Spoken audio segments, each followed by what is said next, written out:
Amém? Todos encontraram? A gente pode ler, né? O texto sagrado nos diz assim: no ano terceiro do reinado de Jeoaquim, rei de Judá, Nabucodonosor, rei da Babilônia, veio a Jerusalém e a sitiou. O Senhor entregou nas mãos dele Jeoaquim, rei de Judá, e alguns dos utensílios da casa de Deus. Nabucodonosor levou esses utensílios para a terra de Siná, para o templo do seu Deus, e os pôs na casa do tesouro do seu Deus. Depois o rei ordenou a Aspenaz, chefe dos seus eunucos, que trouxesse alguns dos filhos de Israel, tanto da linhagem real como dos nobres, jovens sem nenhum defeito, de boa aparência, sábios, instruídos, versados no conhecimento, e que fossem competentes para servirem no palácio real, e que Aspenaz lhe ensinasse a cultura e a língua dos caldeus. O rei determinou que eles recebessem uma alimentação diária, tirada das finas iguarias da mesa real e do vinho que ele bebia. Os jovens deveriam ser educados ao longo de 3 anos, e ao final desse período passariam a servir o rei. Entre eles se achavam Daniel, Ananias, Misael e Azarias, que eram da tribo de Judá.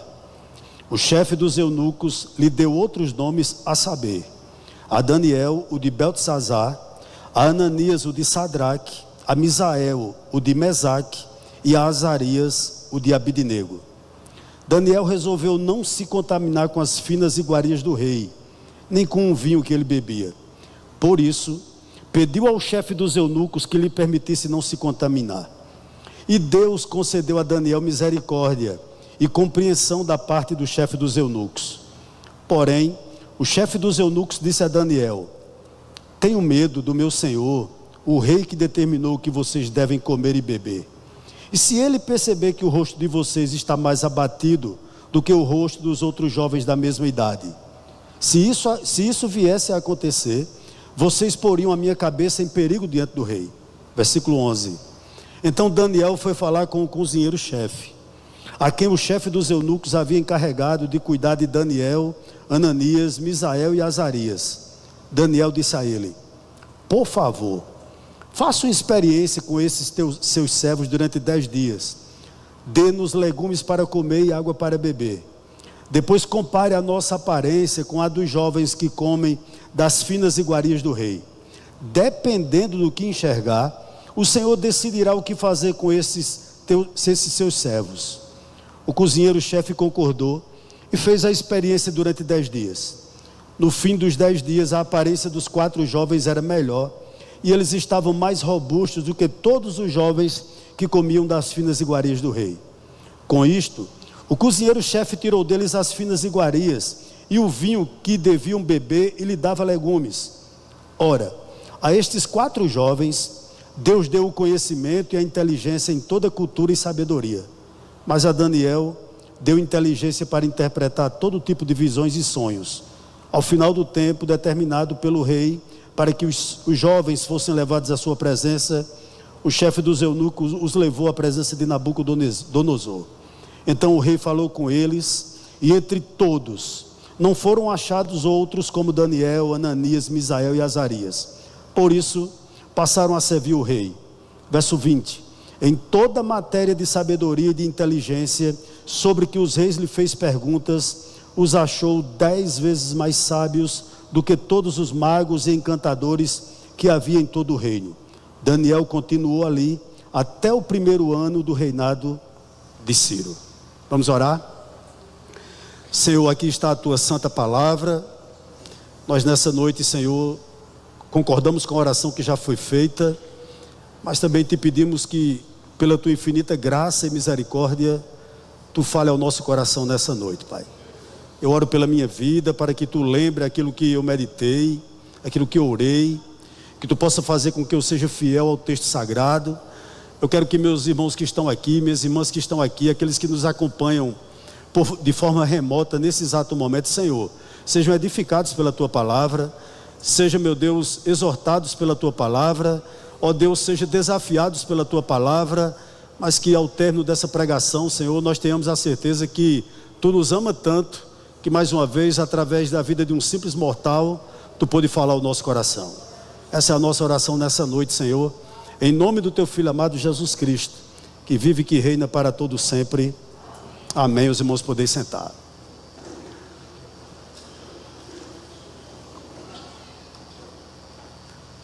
Nunca foi, irmãos, fácil ser cristão, em nenhum momento. Nunca houve facilidade, em tempo algum, para que a gente pudesse ser fiel a Deus, ser um cristão verdadeiro, tentar seguir o caminho da cruz. Em nenhum momento da história, nunca houve facilidade. Também não era fácil ser um servo de Deus nos tempos de Daniel, no tempo de Sadraque, de Mesaque e de Abidnego. Não era fácil também, claro que não.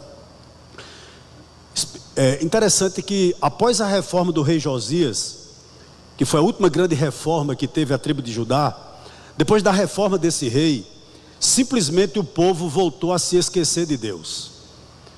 E interessante que eles se esqueceram tanto, que até inclusive os filhos de Josias não temiam mais a Deus. E pior, não aceitavam mais ouvir a palavra de Deus. O povo, depois da reforma de Josias, que foi a última grande reforma que Judá teve, o povo já não queria mais ouvir a voz de Deus. 2 Crônicas, capítulo 36, verso 13 e 14, nos dá base para o que eu estou acabando de dizer aqui. Interessante que não foi por falta de aviso que Deus iria levar aquele povo cativo para Judá. Deus já havia levantado homens, profetas, como Jeremias, como o próprio Abacuque, para falar ao seu povo que eles ou acertavam a vida dele com Deus, ou eles iriam amargar o cativeiro babilônico, que durou 70 anos. Mas interessante que o povo não ouviu a voz do Senhor. E antes de nós entrarmos no texto, há uma primeira lição para nós. Desobediência sempre gera consequência, e consequências más para nós. Quando nós não ouvimos a voz de Deus, normalmente nós ouvimos o quê? A voz do castigo de Deus. E foi exatamente isso que aconteceu com esse povo. E o instrumento que Deus usou para castigar o seu povo, para repreender o seu povo, foi um rei ímpio, o rei babilônico, o rei Nabucodonosor. E esse rei, ele faz na realidade 3 grandes incursões sobre Jerusalém. A primeira incursão aconteceu exatamente em 606 a.C. O rei Nabucodonosor invadiu Jerusalém, levou os nobres cativos, dentre estes o profeta Daniel, mas ele também levou os vasos do templo. Pouco tempo depois, em 597 a.C., ele faz outra incursão em Jerusalém, leva mais cativos, e nessa segunda leva também é levado para a Babilônia o profeta Ezequiel. Mas ele não para por aí, ele ainda faz a terceira e última incursão, exatamente em 586 a.C. O exército babilônico invade Jerusalém mais uma vez, saqueia toda a cidade, arrasa totalmente a cidade, destrói os muros, queima as portas, destrói o templo, ou seja, deixou Jerusalém simplesmente arrasada. Por que eu fiz esse panorama, um breve panorama de tudo isso, para que a gente possa entrar no texto? Pelo seguinte: qual o cenário em que Daniel, Sadraque, Mesaque e Abidnego nasceram? Eles nasceram em que tempo? Eles viveram parte da sua adolescência em que tempo? Ou seja, eles cresceram, irmãos, e tiveram a sua infância e parte da sua adolescência nesse cenário dramático, onde o que prevalecia entre o povo de Deus era o quê? Apostasia, mundanismo, infidelidade, desobediência, guerras e mais, ameaças de uma invasão internacional a qualquer momento. Foi exatamente assim que Daniel, como também os seus nobres amigos, foram criados, tiveram a sua infância e parte da sua adolescência. Eles viveram exatamente nesse período. Era fácil ser crente nesse período? Com certeza não. E esses jovens são levados cativos. Eu gostaria de dividir essa mensagem nessa noite em pelo menos 3 pontos. O primeiro ponto vai do verso 3 até o verso de número 8. Eu posso fazer a seguinte afirmação: para se manter crente, é preciso integridade. Para que a gente se mantenha crente, é preciso que a gente se mantenha íntegro, completo, inteiro. Vamos reler do verso 3 ao verso 8. O texto diz assim, olha: depois, o rei ordenou a Aspenaz, chefe dos seus eunucos, que trouxesse alguns dos filhos de Israel, tanto da linhagem real como dos nobres, jovens sem nenhum defeito, de boa aparência, sábios, instruídos, versados no conhecimento, e que fossem competentes para servirem no palácio real, e que Aspenaz lhe ensinasse a cultura e a língua dos caldeus. O rei determinou que eles recebessem uma alimentação diária, tirada das finas iguarias da mesa real e do vinho que ele bebia. Os jovens deveriam ser educados ao longo de 3 anos, e ao final desse período passariam a servir o rei. Entre eles se achavam Daniel, Ananias, Misael e Azarias, que eram da tribo de Judá. O chefe dos eunucos lhe deu outros nomes, a saber, a Daniel, o de Beltesazar, a Ananias, o de Sadraque, a Misael, o de Mesaque, e a Azarias, o de Abidnego. Daniel resolveu não se contaminar com as finas iguarias do rei, nem com o vinho que ele bebia. Por isso, pediu ao chefe dos eunucos que lhe permitisse não se contaminar. Para se manter crente, é preciso se manter íntegro. E por que eu faço essa afirmação aqui nessa noite? Porque integridade é uma virtude que está em extinção. Isso é uma grande realidade. Existe falta de integridade, meus amados irmãos, na vida conjugal. Existe falta de... A integridade, ela também está ausente no nosso meio político. A integridade, com certeza, falta nas escolas. Existe, irmãos, déficit de integridade nos tribunais. Não existe integridade em namoro, no comércio, na vida financeira, nas palavras, enfim. A falta de integridade está presente desde os palácios e, infelizmente, até dentro das igrejas. E por essa razão eu faço essa primeira afirmação: para que a gente se mantenha crente, nós temos que nos manter íntegro.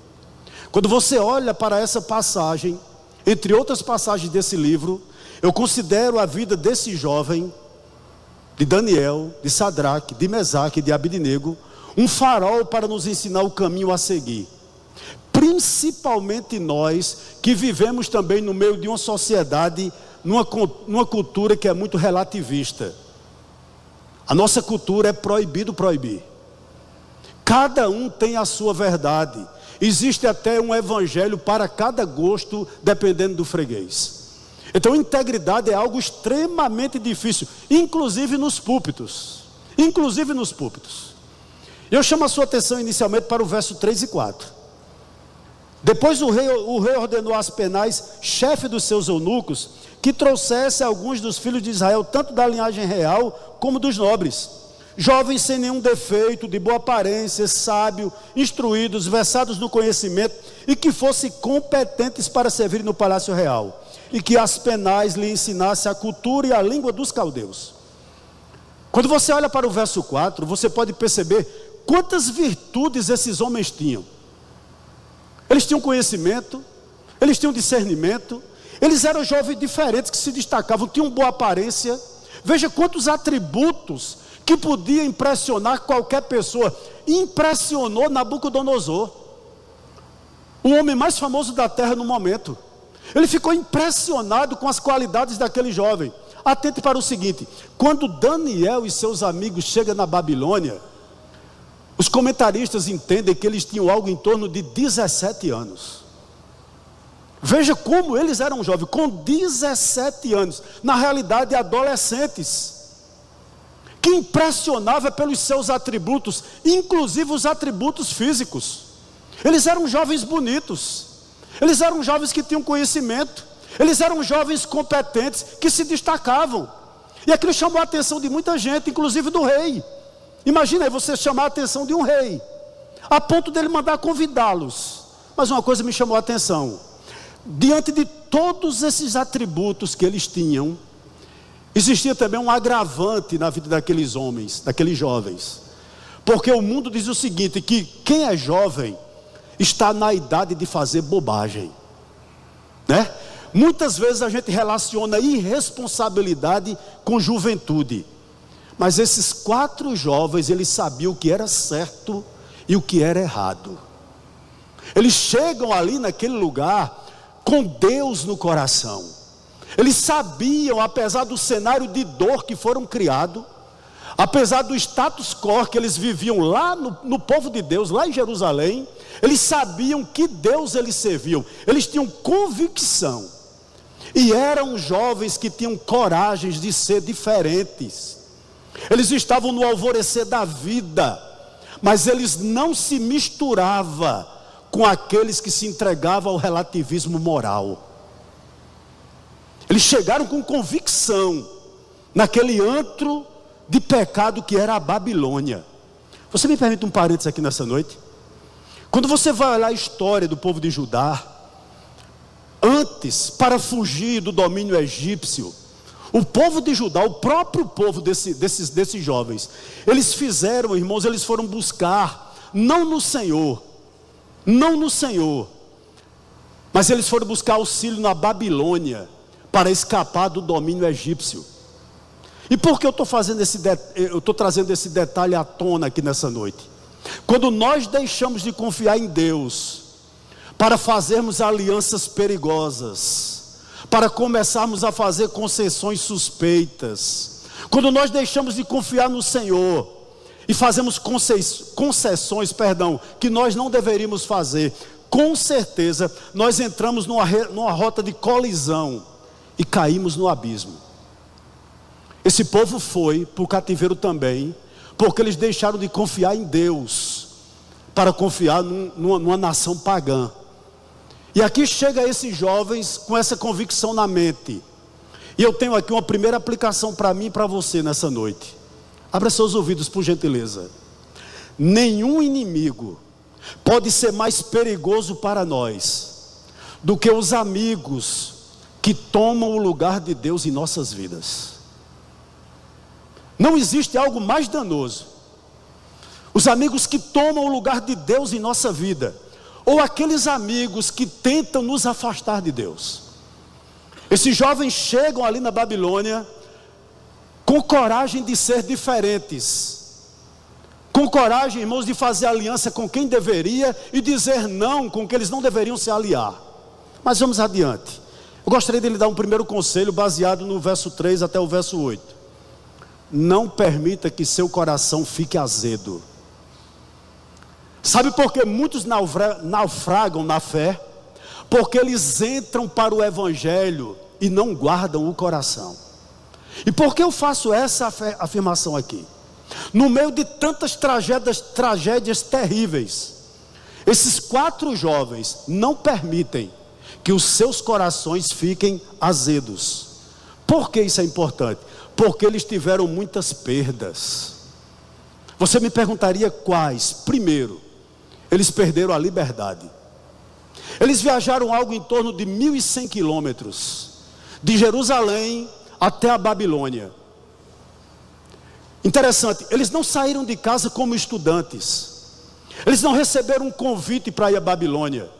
Eles foram para a Babilônia como escravos, possivelmente acorrentados, sem direito algum. O que é que você entende aqui? Um escravo não é dono da sua agenda. Eles não determinavam a hora que eles dormiam, eles não determinavam o que eles iriam comer, eles não determinavam onde eles iriam morar. A liberdade deles foram ceifadas. Eles não tinham mais, de maneira alguma, a opção de dizer: eu não quero dormir aqui, eu não vou morar ali. Eles iam para onde Nabucodonosor determinava e acabou a conversa. Eles perderam a sua liberdade. Segunda coisa, eles perderam sua religiosidade. Eles saem de Jerusalém, e interessante, eles não têm mais a palavra de Deus.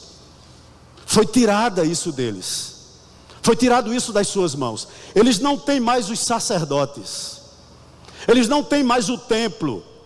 Ele não tem mais aonde oferecer os seus rituais de sacrifício. Qual o referencial que esses jovens tinham? Cadê o templo? Cadê os sacrifícios? Cadê os sacerdotes? Cadê a palavra de Deus? Quando é que eu vou ouvi-la? Onde é que eu vou cantar? Não tem mais aonde. Então eles tiveram pelo menos duas perdas aqui: a liberdade e a perda religiosa. Talvez a pior delas, eles perderam a família. Cadê os pais? Cadê as mães desses jovens? Cadê os vizinhos? Onde estavam os primos? Cadê os irmãos da fé? Pessoas que eles conheciam, talvez tenham sido mortos em Jerusalém. Muitos deles não estavam mais com ele. É tirado desses jovens aquilo que eles tinham de mais sagrado: liberdade, religião e família. O cenário, irmãos, era tão trágico, mas tão trágico, que eu chamo a atenção de vocês. Se em casa você puder fazer isso, leia o Salmo 137. O Salmo 137 é um relato vivo do que acontecia lá na Babilônia.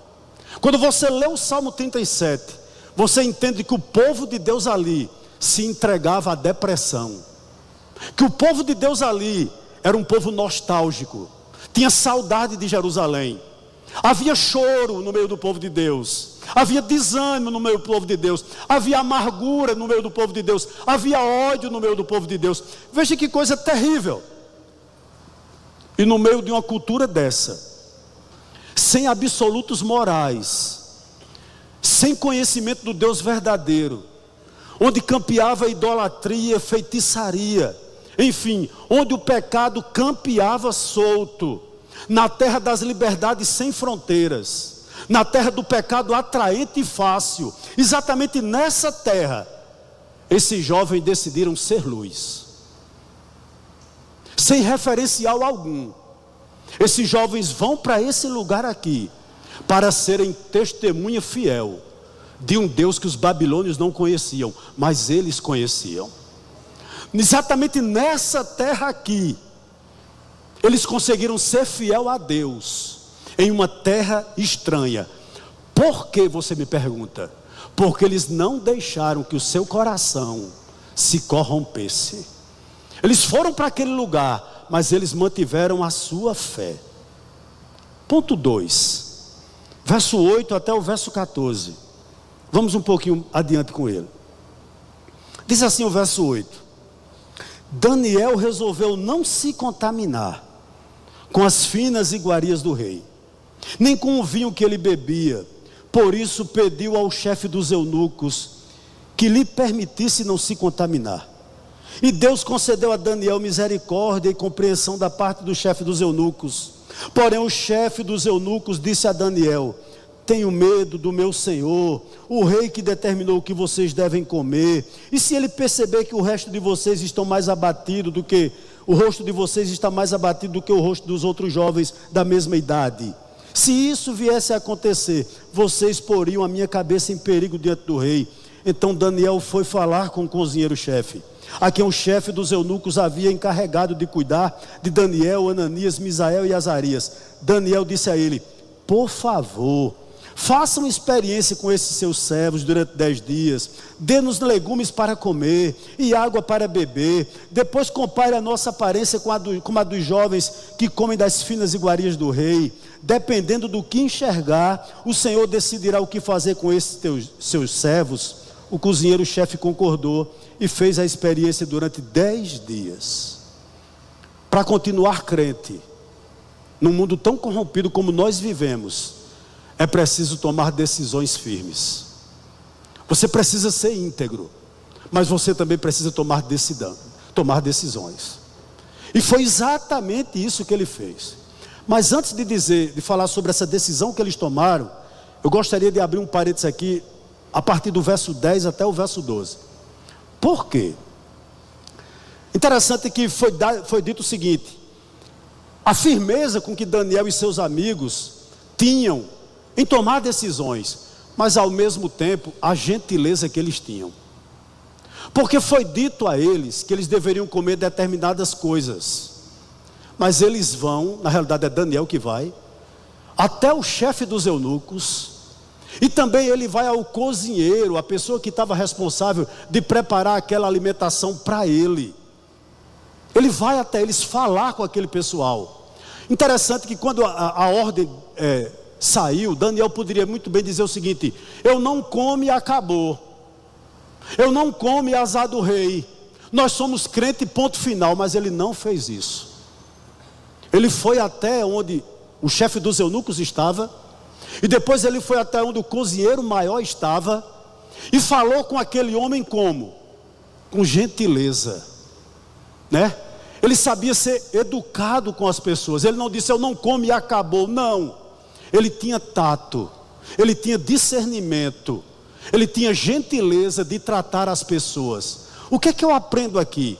Eles eram firmes, mas ao mesmo tempo eles eram acessíveis. Eles sabiam se comportar, eles sabiam com quem falar. Eles apresentavam a fé deles não apenas em doutrinas, mas também em comportamento. Ele foi naquele que era superior a eles, para dizer a razão por que eles não queriam comer aquilo. Isso me chamou muita atenção. Mas vamos lá para a decisão firme. E antes de falar sobre a decisão, gostaria de dizer algo, perguntar a você o seguinte: por que você precisa tomar decisões firmes na sua vida? Porque a vida vai nos oferecer muitas propostas sedutoras. Todos nós que estamos aqui, sem exceção, do mais novo até o mais velho, em algum momento da sua vida você vai receber propostas sedutoras que vão lhe encantar, que você vai chegar e dizer: a oportunidade que eu tenho na vida é essa, eu não tenho outra. E foi exatamente isso que aconteceu aqui. Olha o verso 5. Olha o que nos diz o verso 5. O rei determinou que eles recebessem uma alimentação diária, tirada das finas iguarias da mesa real e do vinho que ele bebia. Os jovens deveriam ser educados ao longo de 3 anos, e ao final desse período passariam a servir o rei. O que é que você entende aqui, irmãos? Esses homens, esses jovens, eles foram chamados para estudar na melhor universidade do mundo. Diga aí, se chegasse para você hoje, eu não sei qual é a melhor universidade do mundo hoje, deve ser nos Estados Unidos, eu não sei qual é, sinceramente. Mas se viesse um convite para qualquer jovem aqui, para você estudar durante 3 anos, na melhor universidade do mundo, quando você terminasse o curso, você ia exercer um papel ao lado de Biden, dos Estados Unidos. Você ia ou não? Não pensava 2 vezes não.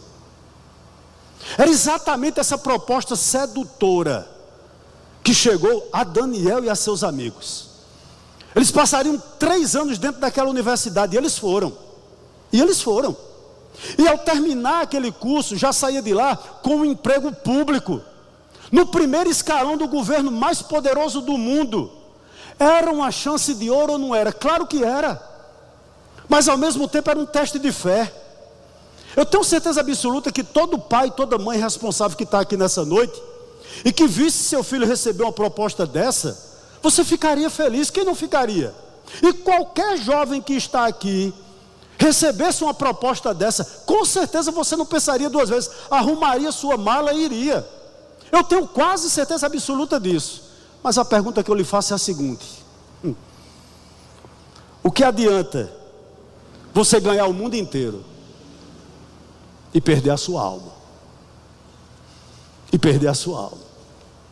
O que adianta a mim e a você ter o melhor emprego do mundo e vender sua alma ao diabo? O que adianta qualquer um de nós aqui ser rico, lindo, mas não termos mais vida com Deus? O que adianta, irmãos, a gente ter essas coisas? Quantas pessoas não matam, não roubam, não mentem, não morrem para alcançar sucesso? Quantas famílias destruídas, irmãos? Homens com honras manchadas para alcançar sucesso, fama, poder, para chegar ao topo da pirâmide social. Eu gostaria de lhe dizer uma coisa aqui nessa noite: esse tipo de sucesso é na realidade o mais consumado fracasso.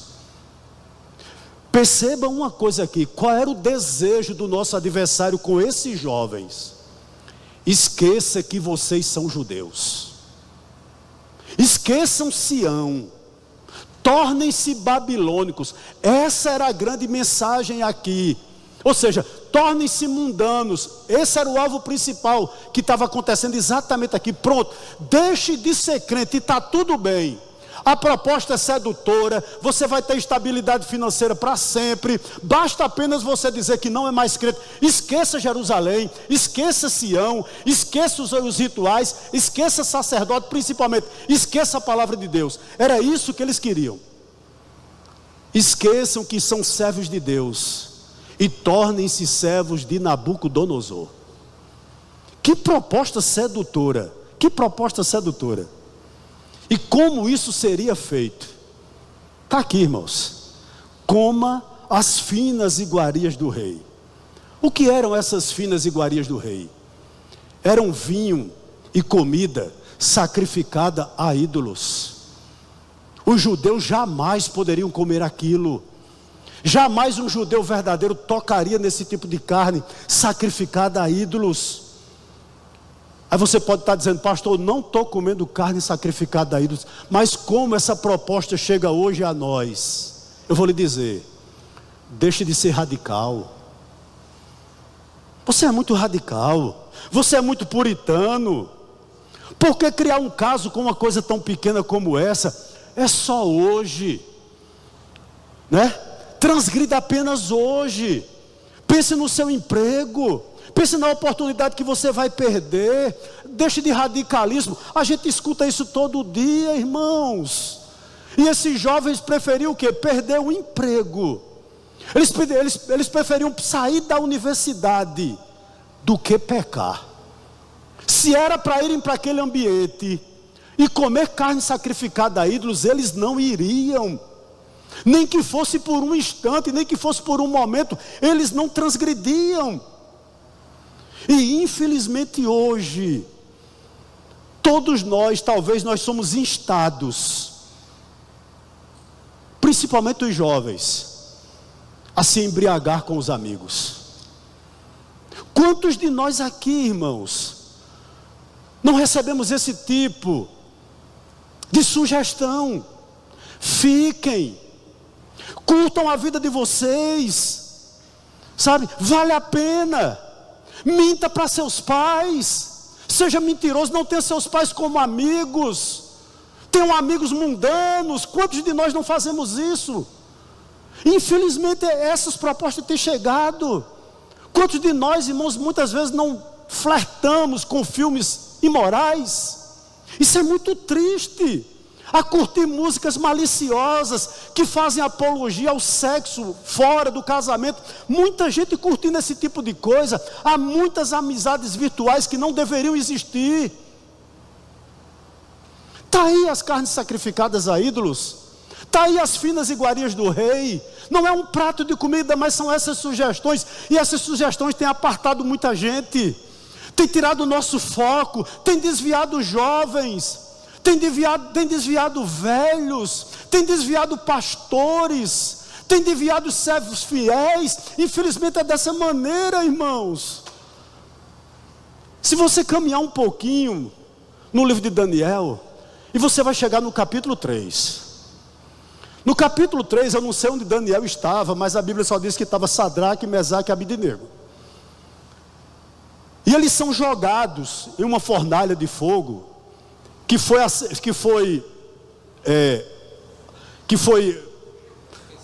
aquecido, obrigado, 7 vezes mais. Interessante. Todos nós que estamos aqui nessa noite, nós só temos 2 alternativas.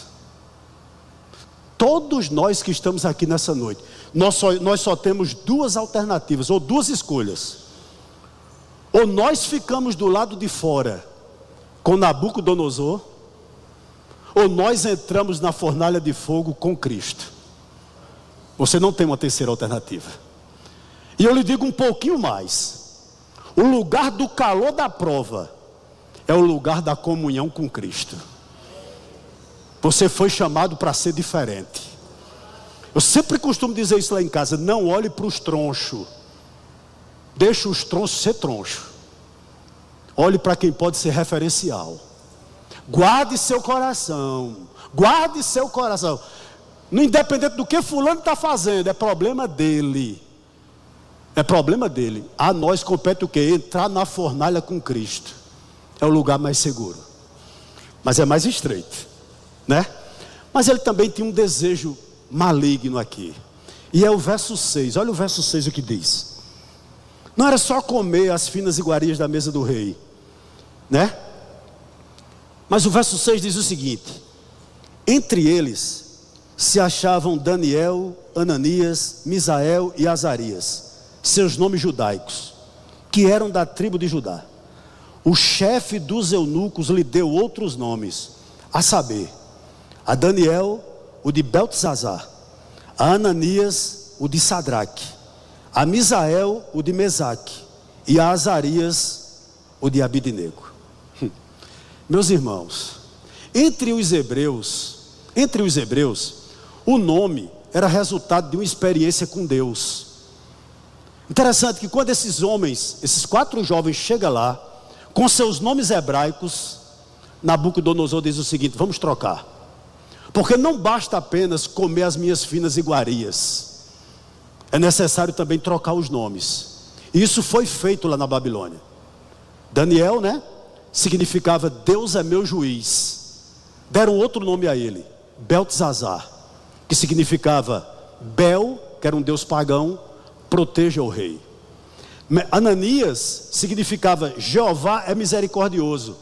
Ele passou a chamar-se Sadraque, significa iluminado pela deusa do sol. Ao outro, a Misael, que significa quem é como Deus, foi dado Mesaque, que significa quem é como Vênus. E o último, Azarias, o significado desse nome significa Jeová ajuda, foi trocado para Abidnego, que significa servo do Deus Nego, um Deus pagão. A pergunta a ser feita é a seguinte: para quê?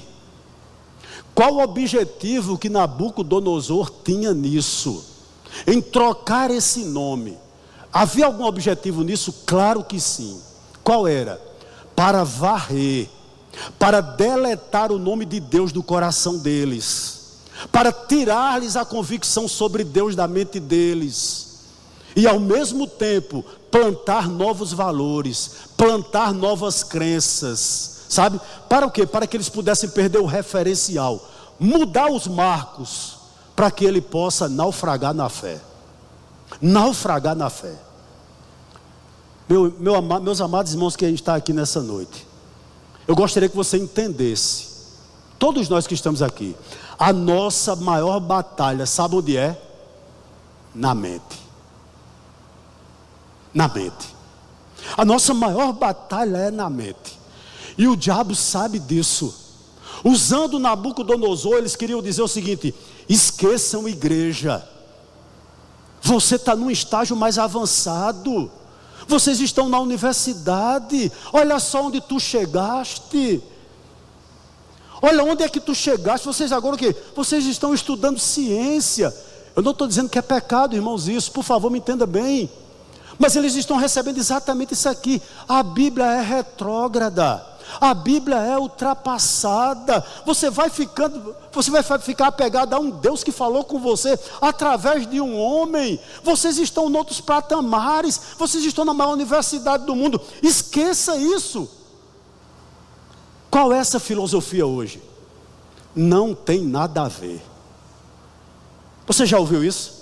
Não tem nada a ver. Olha, eu sei que isso não é essencial. Há muito crente que ouve música que não é louvor. Eu respeito demais. Eu não estou dizendo que isso é mundano. Eu estou dizendo eu não escuto. Eu não escuto. Eu não estou dizendo que essas músicas são satânicas. Eu não estou dizendo que um cara não pode pintar um quadro para a glória de Deus, um pagão. Eu não estou dizendo que um cantor não cristão não pode fazer uma música que seja para a glória. Eu não estou dizendo isso. O que eu estou dizendo a você é que eu evito.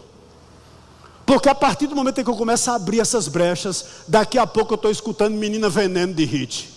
E me lembrando do meu tempo que eu era boy, lá no céu, lá no Chariot. E eu não quero isso para a minha vida mais não. Está entendendo, irmãos? É uma questão muito sua. Não estou dizendo aqui que é pecado não, você ouvir. Tem camarada aí que diz abertamente que curte rock, e é pastor. Beleza, tranquilo, não estou dizendo que ele está em pecado. Eu estou dizendo que eu não tenho estrutura para isso. No meu entender é brecha.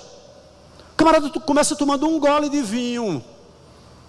Daqui a pouco 1 litro é pouco. São brechas. Essa é a grande realidade. A nossa maior batalha é aqui, olha, na mente. É aquele discurso não tem nada a ver. Quando você não tem nada a ver, normalmente isso vem do maligno. Normalmente vem do maligno. Qual é o grande ensinamento aqui? Olha que coisa interessante. Daniel, Sadraque, Mesaque e Abidnego fizeram universidade sim. Foram trabalhar no serviço público sim. Vivia cercado de outras vozes ímpias sim. Porém, eles nunca disseram que a universidade era do diabo. Eles nunca disseram que o serviço público onde trabalhava era satânico. Nunca. Eles nunca disseram que às vezes que ouviam a voz do inferno naquele lugar, eles nunca disseram. Sabe por quê? Porque a Babilônia trocou o nome deles, mas não conseguiu trocar o coração deles. Eles se manteram firmes. Coração deles estavam blindados. Dentro da universidade, né? No emprego público, porque não é a instituição que lhe faz o mundano, é seu coração. Essa é a grande realidade. Eles não permitiram que o ambiente pecaminoso, é verdade, ditasse a conduta deles. Eles resistiram. Eu vou lhe dar um conselho aqui nessa noite. Quando os interesses do mundo se chocarem com os interesses de Deus na sua vida, prefira sempre o de Deus. Você vai se dar melhor. Essa é a grande realidade aqui deles aqui. Tá certo? Meus amados irmãos, é verdade o que eu vou dizer aqui nessa noite. Nós vivemos numa Babilônia de permissividades. Todos nós que estamos aqui, irmãos, nós vivemos numa terra de infidelidade. Nós vivemos num cativeiro de pecado. Eu lhe faço perguntas aqui nessa noite. Responda a você mesmo. Por que existe namoro sem limites? Por que o povo que diz que viu a cruz ensanguentada e que é selada com o Espírito Santo usa roupa indecente?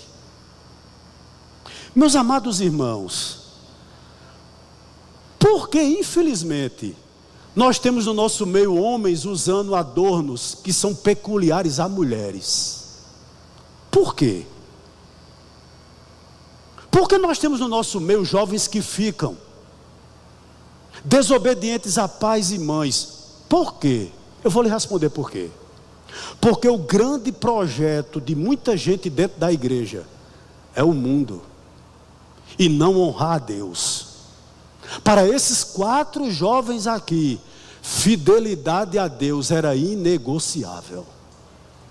Eu não vou negociar meus valores, eu não vou negociar minha fé, de maneira alguma. Nós vamos continuar firmes. E eles continuaram numa terra permeada de pecado.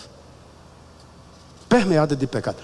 Olha, eu já disse aqui várias vezes, você não é jovem demais para pecar, e você nunca é velho demais para pecar. Guarde isso no seu coração. Guarde isso no seu coração. A gente já vai terminar. Hoje eu estou igual a Enéas, estou rápido. 15 em diante a gente termina. Oxe, estou rápido demais. Fugindo da minha média, é 1h10, eu já estou... Tá rápido demais. 15 ao 21, a gente termina agora. O texto diz assim, ó. No fim dos 10 dias, que coisa linda, né? A aparência dos 4 jovens era melhor, E eles estavam mais robustos do que todos os jovens que comiam das finas iguarias do rei. Com isto, o cozinheiro-chefe tirou deles as finas iguarias do rei, e o vinho que deviam beber ele dava legumes. Ora, a estes 4 jovens Deus deu o conhecimento e a inteligência em toda cultura e sabedoria, mas a Daniel deu inteligência para interpretar todo tipo de visões e sonhos. Ao final do tempo determinado pelo rei, para que os jovens fossem levados à sua presença, o chefe dos eunucos os levou à presença de Nabucodonosor. Então o rei falou com eles, e entre todos não foram achados outros como Daniel, Ananias, Misael e Azarias. Por isso passaram a servir o rei em toda matéria de sabedoria e de inteligência sobre o que o rei lhe faz perguntas. Os achou 10 vezes mais sábios do que todos os magos e encantadores que havia em todo o seu reino. Daniel continuou ali até o 1º ano do reinado de Ciro. Verso 15 e verso 17. No fim de 10 dias, a aparência dos 4 jovens era melhor. Eles estavam mais robustos do que todos os jovens que comiam das finas iguarias do rei. Ora, a estes 4 jovens deu conhecimento e inteligência em toda cultura e sabedoria, mas a Daniel deu inteligência para interpretar todo tipo de visões. Verso 15 e 17, o que é que eu aprendo aqui? Quem é crente se destaca. Quem é crente se destaca. Quem serve a Deus com integridade está um passo à frente dos demais. Isso é uma realidade. O que me chama a atenção aqui, o rei os examinou. O rei chamou eles para um teste e eles passaram. Examinou e os aprovou. Mas, meu irmão, que coisa maravilhosa. E cabe aqui uma aplicação para nós, pais e mães que estão aqui nessa noite. Vocês precisam avaliar seus futuros genros. Vocês precisam avaliar suas futuras noras. E os pais e mães têm que aprovar ou não, porque vocês são os responsáveis a acertar o alvo. Se eles não quiserem, problema dele, mas você fez sua parte. Tem que avaliar, tem que chamar, tem que ver. Nabucodonosor viu e viu que aqueles camaradas se destacavam. Eles estavam um passo à frente dos demais. Eles eram diferentes. Tratar com crente verdadeiro, irmão, é diferente. Tratamento entre crente e crente se baseia em integridade. Essa é a grande. Quando você trata com um crente, você dá seu cartão de crédito a ele, ou dá ou não é. Você dá sua casa para ele entrar, você confia sua carteira. Ele é crente, se ele é crente, ele vai se comportar como crente. Você confia na palavra dele, quando ele marca um horário com você, ele cumpre, ele é crente. Ele respeita teu filho, ele respeita tua filha, ele respeita tua esposa. Porque ele respeita o pastor. Porque ele, quando não é, não respeita ninguém não, meu irmão. É um devasso. Deve no comércio, não paga, toma emprestado e não paga. Quando é crente e acabou. Evangelho é assim. Eu acredito em evangelho assim. O contrário é religiosidade. É religiosidade. Eles se destacavam. Eles eram destaque. E há uma questão aqui muito séria. Todo namoro, todo noivado, todo casamento, para ser bem sucedido, tem que ser com uma pessoa que vai lhe aproximar mais de Deus. Se essa pessoa não está disposta a lhe aproximar mais de Deus, é uma cilada. É uma cilada. Essa é a grande realidade. Olha o verso 16. Olha o verso 16. Com isto,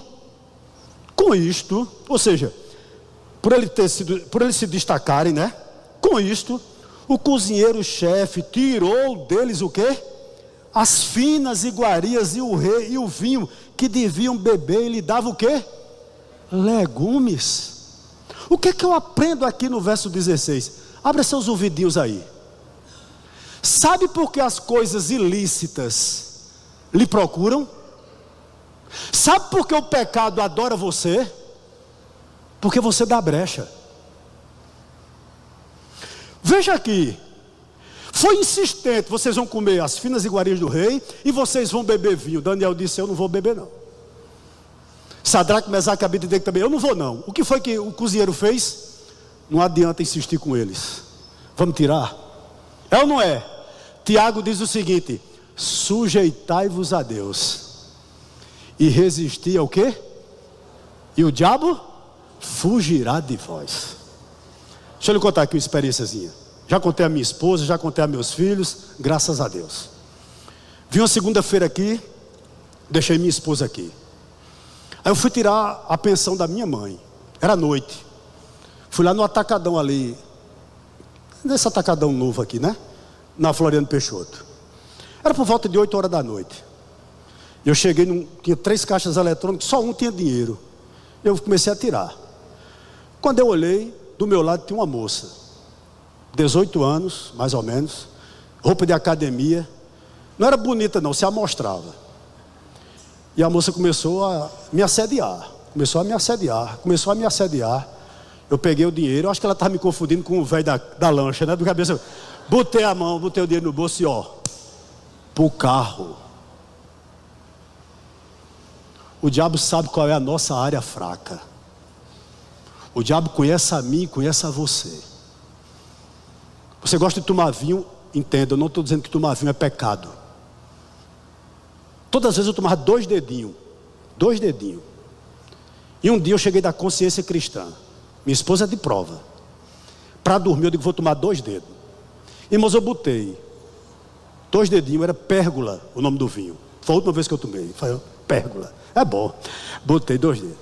Aí, irmãos, normalmente eu tomava de uma vez. Aí eu tomei um pouquinho, providência de Deus. Eu balancei o vinho. Negócio, blum, blum, blum, blum. Irmãos, a garrafa dentro tinha quebrado. E era uma frepa de vidro. Eu mostrei a Ritinha. Não dava tempo o SAMU chegar não. Porque eu entendi, era Deus dizendo, você não precisa disso não. Você já teve problema com álcool. Que danado você quer tomar 2 goles de vinho para fazer bem ao coração? Não, é saudade. Eu digo, é mesmo, gente, foi a última vez. Entenda, eu não estou dizendo que você... A Bíblia diz que não pode se embriagar. Estou dizendo eu, Rony B. de Moraes, o B é de besta, tá certo? Não tomo. Você escuta a música que você acha lindo, Beethoven, maravilhoso, escute. Se eu escutar Beethoven hoje, amanhã eu quero escutar Menina Veneno, pelo interfone de hit. Aí eu vou virar o mesmo boy. Quero não, deixa. Né? Sujeitai-vos a Deus e resisti ao diabo, e ele fugirá de vós. Verso 18 ao 21, e a gente vai para casa. Ao final do tempo determinado pelo rei, para que os jovens fossem levados à sua presença, o chefe dos eunucos levou à presença de Nabucodonosor. Então o rei falou com eles, e entre todos não foram achados outros como Daniel, Ananias, Misael e Azarias. Por isso passaram a servir o rei. Em toda matéria de sabedoria e de inteligência, sobre o que o rei lhe fez perguntas, os achou 10 vezes mais sábio do que todos os magos encantadores que havia em todo o seu reino.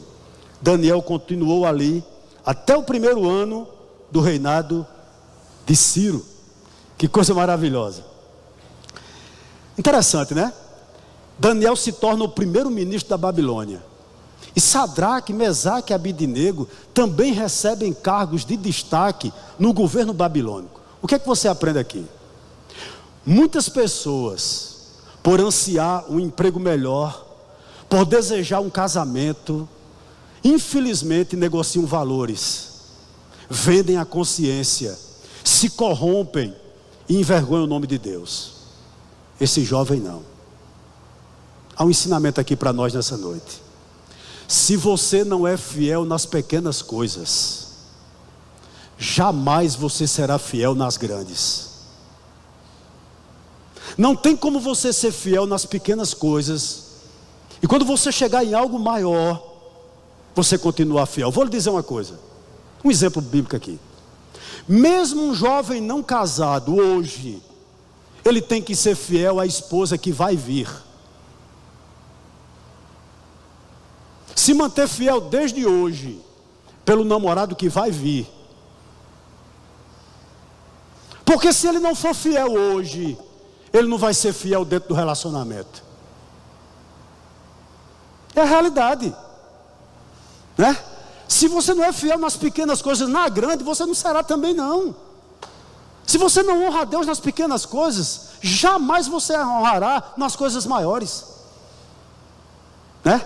Por eles, irmãos, que coisa linda, por eles dizerem não àquela refeição, esses 3 jovens, pela fé, apagaram a fornalha de fogo, né? Por eles dizerem não às finas iguarias do rei, Daniel, pela fé, fechou a boca dos leões, não é? Fiel no pouco, mas também fiel no muito. O verso 21 e a gente vai embora. Olha que coisa linda. Daniel continuou ali até o 1º ano do reinado de Ciro. O que a Bíblia está dizendo aqui? Que Daniel passou 70 anos no cativeiro, com uma vida limpa, diante de Deus e diante dos homens. Ele começou bem e ele terminou bem. Como isso é maravilhoso! Eu faço um apelo a você aqui: comece bem, não termine mal. Como é importante a gente começar bem, mas terminar bem também, sabe? São crentes consagrados, infelizmente muita gente, são crentes consagrados, até enfrentarem a primeira prova, mas começam a negociar valores, a vender a consciência, a se perder nas paixões. Deixa eu dizer algo aqui a você que alentou muito o meu coração. Reis sobem e reis descem, não é verdade? Sai o império babilônico, entra o império medo-persa. Deus bota no trono e Deus tira no trono, mas o trono daquele rei que nós servimos, ele é sempre eterno, e nós somos cidadãos dele. Oh, meu irmão, infelizmente nós estamos vivendo um tempo em que os homens têm vergonha de ser honestos. Infelizmente nós estamos vivendo exatamente esse tempo. Mas a vida desses homens aqui, mostra que você pode ser íntegro, esteja você na adversidade, ou esteja você na prosperidade. E eu vou dizer algo aqui a você, talvez lhe choque, mas é o seguinte: quem anda na verdade, perturba quem vive no engano. Quem anda na verdade, perturba quem vive no engano. Você é luz dentro da sua casa, você perturba quem está em pecado lá. Você é luz da sua empresa, você perturba quem está em pecado lá em sua empresa. Você é luz da sua igreja, você perturba quem não quer nada com Deus na sua igreja. Você é fiel no púlpito, você perturba quem não é fiel no púlpito. Essa é a grande realidade. Eu termino fazendo algumas perguntas a você. Você tem se guardado do mundo? Você tem influenciado alguém? Você tem feito a diferença no meio que você vive? Última pergunta: seu testemunho atrai pessoas ou as repelem? Quem somos nós? Quem somos nós? Eu termino dizendo o seguinte, olha: integridade é nós fazermos o que é certo quando não estamos sendo vistos. Quando não estamos sendo vistos. Sabe por quê? Você olha para frente, olha de lado, olha por trás, você não vê ninguém. Mas quando você olha para frente, aquele que é onisciente sabe onde nós estamos. Eu vi um relato, e eu termino aqui, eu vi um relato de um jovem, e não sei nem onde congrega, viu? Ele dizendo assim, que era viciado em pornografia e não achava nenhum problema nisso. E ele foi falar com o pastor dele, disse: pastor, eu consigo ver e não pecar. Aí o pastor disse: tem uma coisa, você é um ponto fora da curva. Agora deixa eu lhe fazer uma pergunta. Quando você vê isso, você acha que Deus está sendo glorificado? Ele não teve resposta. Em qualquer atitude da sua vida, faça isso. Quer comais, quer bebais, quer façais qualquer outra coisa, faça tudo para quê? para a glória de Deus. Louvado seja o nome do Senhor.